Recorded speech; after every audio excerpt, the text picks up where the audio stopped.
뇌물과 선물의 차이가 무엇이죠? 뇌물은 무엇이고 선물은 무엇입니까? 이런 말이 있더라고요. 그것을 받고도 잠을 잘 못 이루면 뇌물이고 받고도 잠을 잘 잔다면 선물이다. 맞는 것 같습니까? 아주 위트가 있는 표현 같습니다. 또 이런 말도 있습니다. 언론에 발표가 되었을 때 문제가 되면 뇌물이고 아무 문제가 되지 않으면 선물이다. 그것도 말이 되죠? 또 이런 말이 있습니다. 자리를 바꾸면 못 받게 되는 것은 뇌물이고 그 자리에서 물러나도 그 자리에서 있지 않아도 받을 수 있는 것은 선물이다. 그런 말이 있습니다. 뇌물과 선물의 차이를 아마 쉽게 설명한 그런 위트 있는 표현이 아닐까 싶습니다. 문제는 뇌물을 받고서도 아무런 양심의 거리낌 없이 잠을 잘 자는 사람들이 요즘에는 너무나도 많다고 하는 것이죠. 성경에서는 무엇을 말하고 있는 것일까요? 성경에서는 이 뇌물에 대해서, 선물과 뇌물에 대해서 무엇이라고 이야기하고 있습니까? 오늘 잠언서 17장 8절 말씀은 뇌물에 대한 이야기를 하고 있는 것 같은데요. 우리가 함께 이 말씀을 묵상하면서 하나님께서 우리들에게 주시는 놀라운 은혜를 체험할 수 있기를 바랍니다. 먼저 이 뇌물이라고 하는 그 히브리어 단어를 한번 찾아보았습니다. 그런데 이 뇌물이라고 하는 그 히브리어 단어는 밑에 있는 것처럼 쇼하드라고 하는 말입니다. 쇼하드. 이 쇼하드라고 하는 말은 그런데 뇌물로만 번역할 수 있는 것이 아니라 선물로 번역할 수 있는 말입니다. 그러니까 무조건 뇌물이 아니라 선물을 의미하는 것이죠. 선물을 의미하는 히브리어 단어가 몇 가지 더 있습니다. 민하라고 하는 것도 선물을 말할 수 있겠고, 마탄이라고 하는 히브리어 단어도 선물을 의미할 수 있겠습니다. 그런데 쇼하드라고 하는 이 단어가 선물을 의미하기도 하고 뇌물을 의미하기도 하는데 그것은 어쩌면 당연한 것 같아요. 왜냐하면 선물이라고 하는 것은 넓은 개념이고 그 선물 속에 뇌물이라고 하는 좁은 의미의 개념이 들어있기 때문에 선물이면서 뇌물이 되고 그래서 선물과 뇌물의 경계가 없이 어떤 때는 같은 단어라고 할지라도 선물로 해석할 수 있고 어떤 본문에서는 이 쇼하드라고 하는 말을 다른 본문에서는 뇌물로 번역할 수도 있는 그런 것이 되겠습니다. 그 어떤 선물이라고 할지라도 그것이 뇌물의 성격을 가지고 있다고 한다면 뇌물이 되는 것이죠. 은밀하게 그리고 판결을 유리하게 이끌기 위해서 또한 좋은 결정들을 이끌어내기 위해서 뇌물성으로 주는 선물이라고 하면 그게 뇌물이 되는 것입니다. 그러니까 이 선물이라고 하는 것이 어느 지점이 되면 뇌물로 바뀌게 되는 그런 지점이 있는 것이라고 할 수가 있겠습니다. 먼저 이 뇌물에 대해서 생각해 보기 전에 선물에 대해서 먼저 생각해 보았으면 좋겠는데요. 선물이라고 하는 것은 좋은 것입니다. 선물을 우리가 많이 하는 것이 좋은 것이죠. 잠언서 18장 16절 말씀해 보면 사람의 선물은 그의 길을 넓게 하며 또 존귀한 자 앞으로 그를 인도하느니라 라고 말씀하고 있습니다. 아무런 선물이 없는 것보다 선물을 주고 무엇인가 참 제공하고 사랑을 표한다고 하면 그것이 우리들의 그 삶을 아주 잘 매끄럽게 돌아가게 만든다는 것입니다. 평상시 조그마한 선물이라도 계속해서 준다고 한다면, 선물을 계속해서 이렇게 준다고 한다면 사람들이 우리를 바라보면서 좋게 생각하는 것이죠. 그래서 도움이 필요할 때 도움을 줄 수도 있겠고, 여러 가지 일들이 있을 때 참 도움의 손길을 내밀 수 있는 그런 역할들을 하는 것이 선물이라고 할 수가 있겠습니다.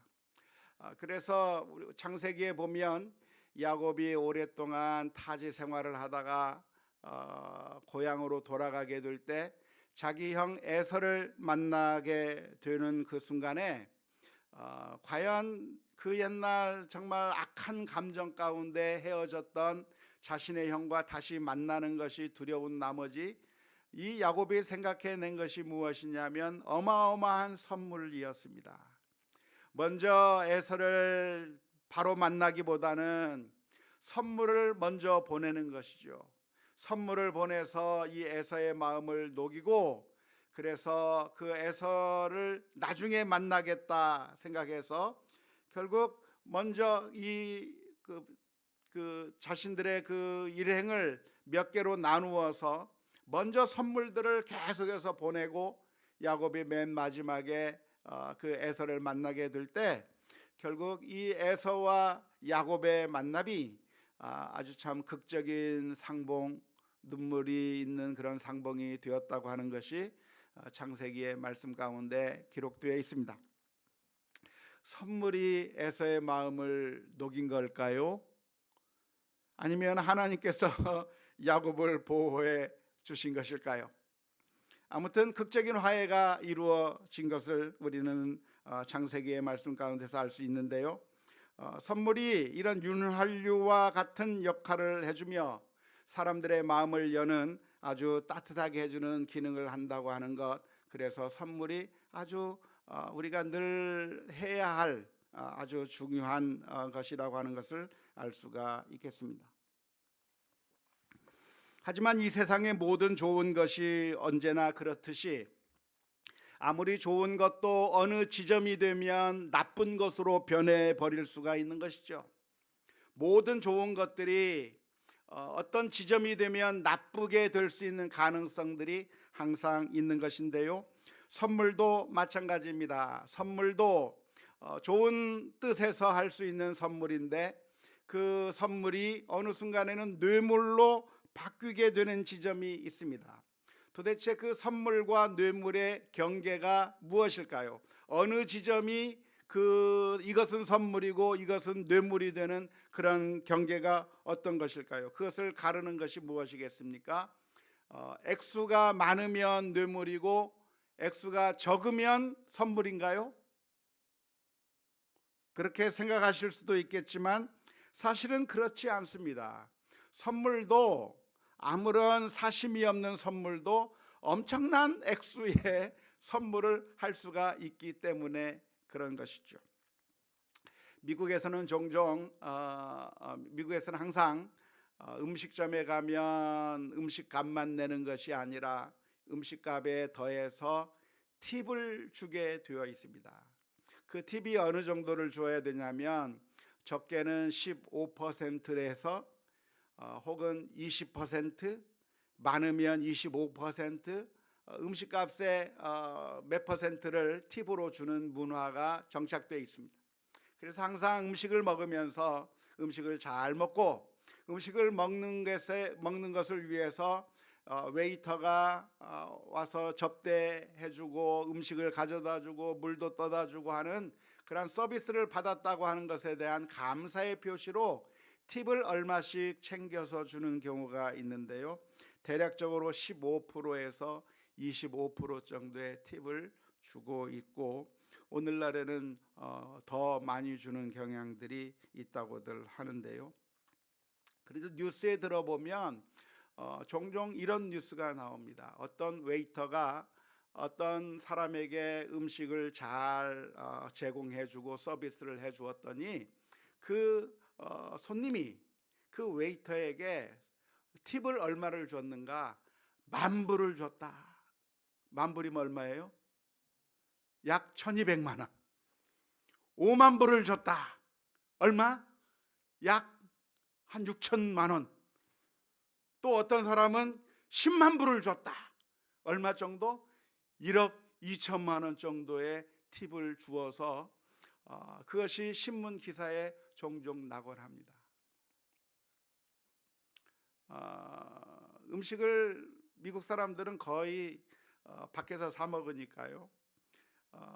밖에서 아침마다 늘 가는 식당에서 아침을 늘 먹기 때문에 마치 자신의 어머니가 자기에게 밥을 해주는 것처럼 늘 매일매일 밥을 친절하게 맞이해주면서 자신에게 그렇게 음식을 잘 접대해주는 그 사람에게 때에 따라서 어떤 마음씨 좋은 손님들은 10만 불을 선물하기도 하고 엄청난 차를 하나 사주기도 하고 하는 그런 일들이 가끔씩 있다고 합니다. 그게 뇌물인가요? 액수가 많으니까? 아니죠. 액수가 많고 적음에 따라서 뇌물이 되는 게 아닌 것이죠. 그렇다고 한다면 뇌물이 되는 지점이 어느 지점입니까? 내가 무엇인가를 주었을 때 상대방으로부터 무엇인가를 받게 되는 그런 관계가 형성이 되면 뇌물이 되는 것일까요? 그것도 아닌 것 같아요. 왜냐하면 모든 선물은 사람들의 마음을 열게 만들고 결국 그 사람이 선물을 받은 사람이 그냥 가만히 있는 것이 아니라 다시 무엇인가를 주고 싶은 마음이 자연스럽게 발생하기 때문에 그렇습니다. 우리가 어떤 음식 같은 걸 하나 싸가지고 우리 아파트에 사는 다른 우리 이웃에게 한번 먹어보라고 전달해주면 그 집이 가만히 있질 않아요. 자기들도 뭐 과자 같은 거 혹은 과일 같은 거 해가지고 또 보내줍니다. 선물이라고 하는 것은 계속 서로 마음 주고받으면서 그래서 마음이 열리게 되고 서로 무엇인가 내가 대접하면 또 다시 대접을 받게 되는 그런 관계가 형성되고 있기 때문에 내가 무엇인가를 주었을 때 상대방이 나에게 또 무엇인가를 준다고 하는 것, 그것이 반드시 뇌물이 되는 것이 아니라 어쩌면 모든 선물은 다 그런 관계가 되는 것이라고 할 수가 있겠습니다. 그런 점에서 우리는 사랑을 베풀고 내가 가능한 한 많은 사랑을 베풀면서 선물도 하고 하는 것이 너무나도 중요한 것이죠. 우리가 사랑을 베풀면 그 베푼 사랑을 다시 돌려받게 되는 것이 성경적인 법칙이고 하나님의 법칙입니다. 그래서 내가 많은 사람들에게 인자하게 대하고 사랑을 베풀고 너그럽게 대하면 내가 오히려 그 사람들로부터 많은 사랑을 받고 많은 도움을 받으면서 참 행복한 인생을 살게 되는 것이죠. 그런데 그렇지 않고 내가 인색하고 사랑을 베풀지 않고 다른 사람들을 향해서 정말 우리들의 마음을 닫아버리고 아무런 사랑을 베풀지 않으면서 나 혼자만 알고 그렇게 사는 사람이라고 한다면 결국에는 외롭고 쓸쓸한 인생을 살 수밖에 없습니다. 내가 먼저 사랑을 흘려내 보내면 그 내가 흘려보냈던 그 사랑이 다시 내게로 몇 배로 돌아오는 그래서 내가 많은 사랑을 받고 있구나, 수많은 사람들이 나를 사랑해 주는구나 라고 하는 그런 느낌을 받을 수 있게 되는 것이지만, 그렇지 않고 내가 내 마음을 닫아버리고 사랑을 베풀지 않고 인색하게 굴면서 그래서 나 혼자 외톨이로 살게 되면 결국 외로워질 수밖에 없고 괴로워질 수밖에 없는 그런 인생을 살게 되는 것이죠. 내가 누군가를 사랑하게 되면 그 베푼 사랑의 혜택을 내가 많이 받게 되는 것이고, 내가 누군가를 미워하고 누군가를 증오하면 그 사람을 증오하게 되는 것으로 끝나는 것이 아니라 결국에는 내가 외톨이가 되고 내가 힘들고 내가 고통을 당하게 되는 그런 결과를 가져오는 것이 어쩌면 우리 인간관계의 기본적인 모습이라고 할 수가 있겠습니다. 따라서 선물을 주고 사랑을 베푼다고 하는 것은 결국 내가 더 많은 사랑을 받게 되는 그런 결과를 가져온다고 하는 점에 있어서 우리가 무엇인가를 줄 때 다시 돌려받는다고 하는 것, 그것은 선물이든지 뇌물이든지 다 똑같을 것 같습니다. 그렇다고 한다면 무엇이 뇌물일까요? 무엇을 뇌물이라, 선물이 아니라 뇌물이 되는 지점이 어디에 있을까요? 그것은 아마도 사랑이 없이 베푸는 선물일 거라고 생각이 듭니다. 내가 너무나도 사랑하기 때문에, 내가 저 사람을 좋아하기 때문에 그래서 주는 것이라고 한다면 선물이 되겠지만, 그러나 좋아하는 마음이 없어요. 사랑하는 마음이 없어요. 애정하는 마음이 하나도 없으면서 단순히 내가 이것을 주면 저 사람이 나에게 어떤 반대급부를 줄 거라고 하는 그런 기대감을 가지고 사랑이 없이 주는 선물은, 그것은 액수가 크든 작든 뇌물이 될 가능성이 많은 것이죠. 사람들이 판사에게 뇌물을 주는 이유가 무엇입니까? 사람들이 어떤 권력자에게 뇌물을 주는 이유가 무엇입니까? 사랑하고 좋아하기 때문인가요? 그게 아니에요. 미워하면서도 싫어하면서도 억지로 주는 겁니다. 왜 줍니까? 왜냐하면 내가 이 뇌물을 준다고 한다면 지금 무엇인가를 결정할 수 있는, 판결할 수 있는 권한을 가진 그 사람으로부터 좋은 결과를 얻을 수 있을 거라고 하는 기대감 때문에 판사에게 뇌물을 주는 것이죠. 권력을 가지고 있는 사람들에게 뇌물을 바치는 것이죠.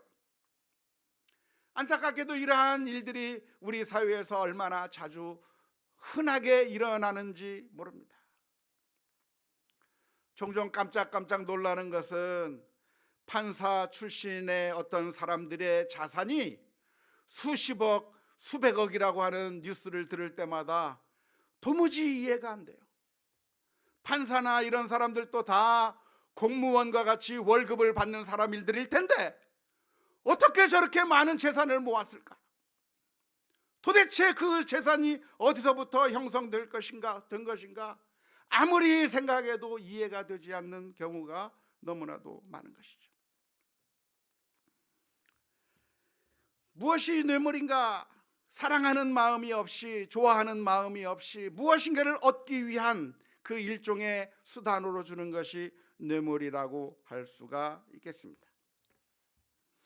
그렇다고 하면 오늘 잠언서 17장 8절 말씀을 우리가 읽었는데요, 다시 한번 잠언서 17장 8절 말씀을 보면 뇌물은 그 임자가 보기에 보석 같은즉 그가 어디로 향하든지 형통하게 하느니라 라고 말씀하고 있습니다.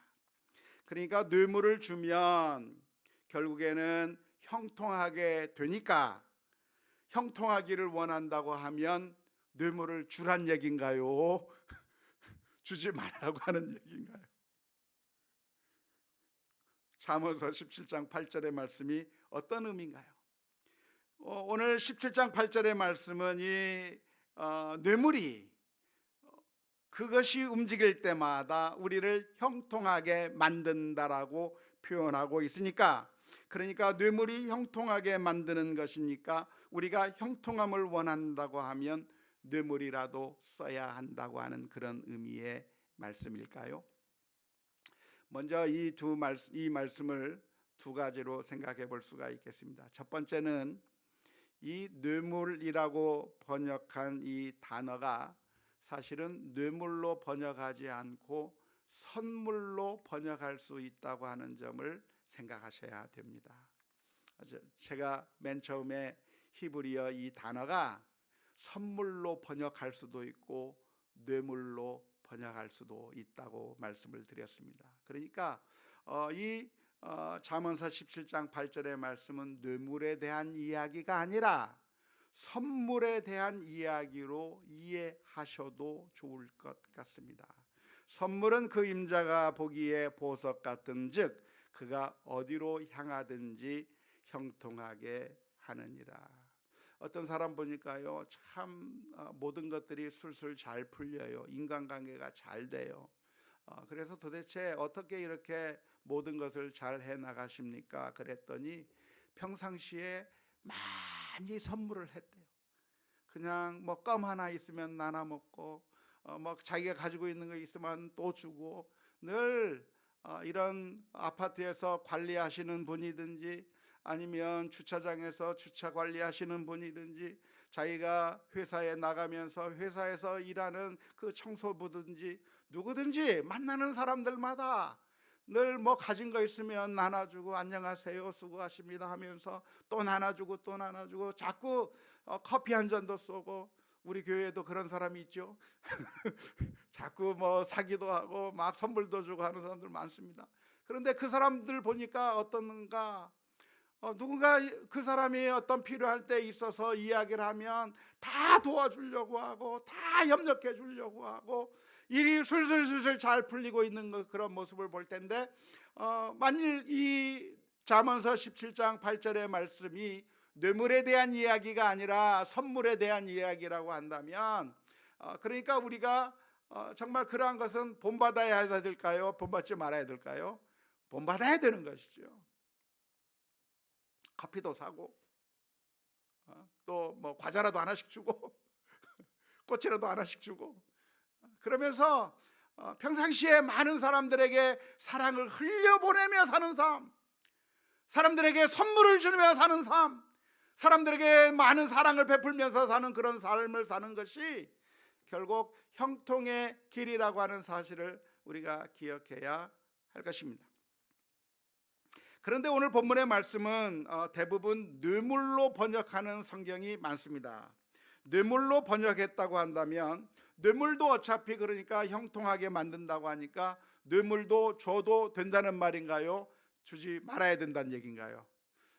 약간 애매하게 되어 있습니다만은 영어 성경인 NIV 성경에서는 이렇게 번역하고 있습니다. 뇌물을 주는 자는 뇌물이 아주 매력적인 것으로 보인다. 그것이 전해지는 곳마다 성공이 올 것이라고 생각하기 때문이다 라고 NIV 성경에서는 번역해 놓았습니다. 그러니까 오늘 이 말씀은 뇌물이 형통하게 만든다라고 하는 그런 의미가 아니라, NIV 성경의 해석에 의하면 뇌물을 주는 사람은 어떤 생각으로 뇌물을 주느냐, 내가 뇌물을 주면 이 뇌물이 가는 곳곳마다 형통하게 만들어 줄 거니까 그래서 내가 뇌물을 줘야지 라고 하는 생각을 한다고 하는 그런 의미로 NIV 성경은 번역을 해 놓았습니다. 물론 이 NIV 성경의 번역은 직역이 아니라 의역입니다. 성경 히브리어 원문에 그런 의미가 분명하게 드러나 있는 것이 아니라, 오늘 이 말씀을 우리가 좀 더 잘 이해하도록, 좀 쉽게 이해하도록 번역자가 좀 생각을 넣어서 의역을 한 것이라고 할 수가 있겠는데요. NIV식으로 우리가 이해를 한다면 이 구절은 뇌물을 주는 이유에 대한 설명이 되는 것이고, 개역 개정판 성경대로 우리가 번역을 한다고 하면 이것은 뇌물이 가져다주는 결과에 대한 구절이라고 말할 수가 있겠습니다. 아무튼 잠언서 17장 8절은 그러니까 뇌물을 줘야 한다는 얘기입니까? 주지 말아야 된다는 이야기입니까?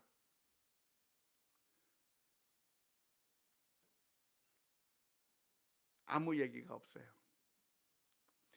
잠언서 17장 8절은 그냥 뇌물을 주면 이런 결과가 생길 수 있다, 이런 경과가 생길 수 있다고 하는 것만을 그냥 기술하고 있는 표현이라고 할 수가 있겠습니다. 뇌물에 대한 성경적인 교훈은 이 잠언서 17장 8절이 아니라 성경 다른 곳에 있는 말씀들을 우리가 다 찾아보면서 뇌물에 대한 교훈을 얻어야 될 줄로 믿습니다. 그러면 어떤 교훈들이 있습니까? 잠언서 17장 23절 말씀에 보면, 악인은 사람의 품에서 뇌물을 받고 재판을 굽게 하느니라.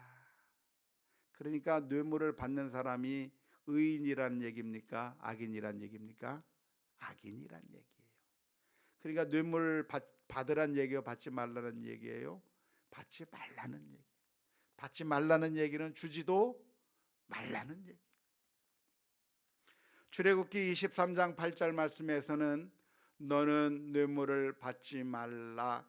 뇌물은 밝은 자의 눈을 어둡게 하고 의로운 자의 말을 굽게 하느니라. 분명하게 말씀해 주고 있습니다. 욥기 15장 34절 말씀에서도 경건하지 못한 무리는 자식을 낳지 못할 것이며 뇌물을 받는 자의 장막은 어떻게 될 것이다? 불탈 것이라. 뇌물을 받으면 부자가 될 수 있고 뇌물을 받으면 내가 더 성공할 수 있을 것이라고 생각하고 그것을 받겠지만 결국은 패망의 길이다 라고 하는 것이 욥기 15장 34절의 말씀입니다. 이 욥기 15장 34절의 말씀은 대만 사람 엘리바스가 한 말인데요, 대만 사람 엘리바스는 좋은 사람이에요? 나쁜 사람이에요? 나쁜 사람입니다.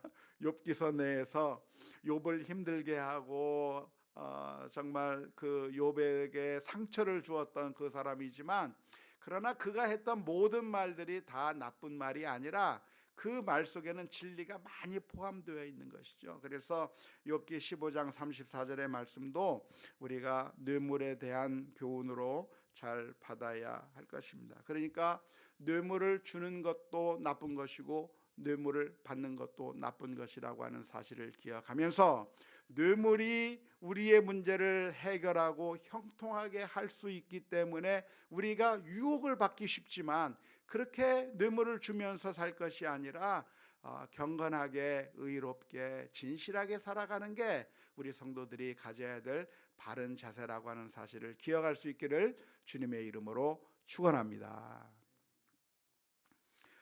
먼저 선물 같은 경우는 어떻게 해야 된다고 그랬어요? 많이 줘야 된다 그랬습니다. 사랑을 베푸는 것이 좋은 것이죠. 하지만 뇌물은 그렇게 주거나 받거나 해서도 안 된다는 것이죠. 특별히 우리가 하나님과의 관계에서도 역시 마찬가지입니다. 우리가 하나님 앞에 예물을 드릴 때 어떤 사람들은 마치 하나님께 예물을 드릴 때 하나님께 뇌물을 드리는 마음으로 드리는 그런 분들이 종종 계십니다. 하나님에게 내가 이만큼 드려서 그래서 하나님으로부터 축복을 받고 내가 지금 잘못하고 있지만 뇌물로서 하나님의 뭔가 은총을 받으려고 하는 그런 마음으로 하나님께 그렇게 뇌물을 드리는 사람들이 있을 수가 있어요. 하지만 그렇게 하나님께 하나님을 사랑하는 마음으로 드리는 것이 아니라 내가 이것을 하나님께 드리면 하나님께서 나에게 축복해 주시겠지, 혹은 내가 이런 것을 하나님 앞에 드리면 하나님께서 나에게 벌을 내리시지 않으시겠지 라고 하는 그런 뇌물을 드리는 것과 같은 마음으로 하나님 앞에 드린다고 한다면 그것은 아무 가치가 없는 것입니다. 소용이 없는 것이죠. 신명기 10장 17절 말씀에서 이렇게 말씀하고 있기 때문에 그렇습니다. 너희의 하나님 여호와는 신 가운데 신이시며 주 가운데 주시오 크고 능하시며 두려우신 하나님이시라. 사람을 외모로 보지 아니하시며 무엇을 받지 아니하시고 뇌물을 받지 아니하시고. 하나님 앞에 뇌물 바쳐봤자 소용이 있어요 없어요? 없다 이 말이에요. 왜? 하나님은 뇌물이 필요하지 않는 하나님이고 뇌물을 받지 않는 하나님이시기 때문에 그렇습니다. 우리가 하나님 앞에 무엇인가를 드린다고 한다면 어떤 마음으로 드려야 합니까? 감사하는 마음으로, 하나님의 은혜에 너무나도 감격하는 마음으로, 주님의 은혜가 고마워서 예물을 드리든지 헌신하든지 우리의 어떤 것을 주님 앞에 드리든지 감사와 찬송이 그 드리는 동기가 되어야 되지, 그게 아니라 내가 하나님으로부터 무엇인가를 얻어내기 위한 그런 뇌물의 개념으로 하나님 앞에 나아갈 게 아니라고 하는 것을 기억해야 할 겁니다. 마치 무엇과 같으냐면 우리가 부모님을 대하는 것과 같아요. 우리 부모님이 부자예요. 그래서 연로하신 부모님에게 찾아가서 문안도 드리고 또 맛있는 것도 해드리고 우리 부모님에게 가서 막 하는데 그 마음이 우리 아버지가 나한테 유산을 물려줘야 될 텐데 자주 찾아가서 자주 보이면 나한테 유산을 줄까 하는 그런 마음으로 간다고 하면 그게 너무나도 아쉬운 것이죠. 우리가 부모님에게 잘해야 된다고 한다면 왜 잘해야 돼요? 부모님이 우리를 위해서 엄청난 사랑을 베풀어 주셨고 희생을 해가면서 나를 정말 아무런 조건 없이 사랑해 주신 그 부모님의 사랑과 은혜가 너무나도 고마워서, 그래서 부모님이 아무것도 가지지 않는다고 할지라도, 부모님이 나에게 아무것도 남겨주지 않는다고 할지라도 그 부모를 영원히 끝까지 사랑하는 것이 그게 자녀로서의 마땅한 자세인 것과 마찬가지로 우리가 하나님 앞에 나아간다고 한다면 우리가 하나님에게서 무엇인가를 얻어내기 위한, 내가 이만큼을 바쳐서 이만큼 얻어내겠다고 하는 계산적이고 산술적이고 그래서 뇌물을 들여서 많은 것을 얻어내겠다고 하는 그런 개념이 아니라 정말 하나님 앞에 하나님의 은혜와 사랑, 우리를 십자가 위에서 피 흘려 주심으로 말미암아 우리를 구원해 주신 그 놀라운 사랑을 기억하며 하나님 앞에 감사의 마음으로 예배도 드리고 감사의 마음으로 헌신도 하고 예물도 드리고 모든 것을 하나님께 감사의 마음으로 하는 우리 모두가 다 되어야 될 줄로 믿습니다. 이사야서 1장 11절에서부터 13절 말씀 가운데 하나님께서는 이렇게 말씀하셨습니다. 여호와께서 말씀하시되 너희의 무수한 재물이 내게 무엇이 유익하뇨? 나는 순양의 번제와 살진 짐승의 기름에 배불렀고 나는 수송아지나 어린 양이나 순념수의 피를 기뻐하지 아니하노라. 너희가 내 앞에 보이러 오니 이것을 누가 너희에게 요구하였느냐? 내 마당만 밟을 뿐이니라. 헛된 재물을 다시 가져오지 말라. 분향은 내가 가증히 여기는 바요 월삭과 안식일과 대회로 모이는 것도 그러하니 성회와 아울러 악을 행하는 것을 내가 견디지 못하겠노라. 이스라엘 민족들이 하나님 앞에 예물을 드리고 안식일을 지키고 대속죄제를 지키고 유월절을 지키고 그렇게 엄청난 헌신을 하고 있을 때 하나님께서 그것을 보시면서 너무나도 고맙다라고 말씀하신 것이 아니라 누가 나한테 재물 가져오라고 했냐? 누가 나한테 예배 드리라고 했냐? 누가 나한테 이런 절기를 지키라고 했느냐?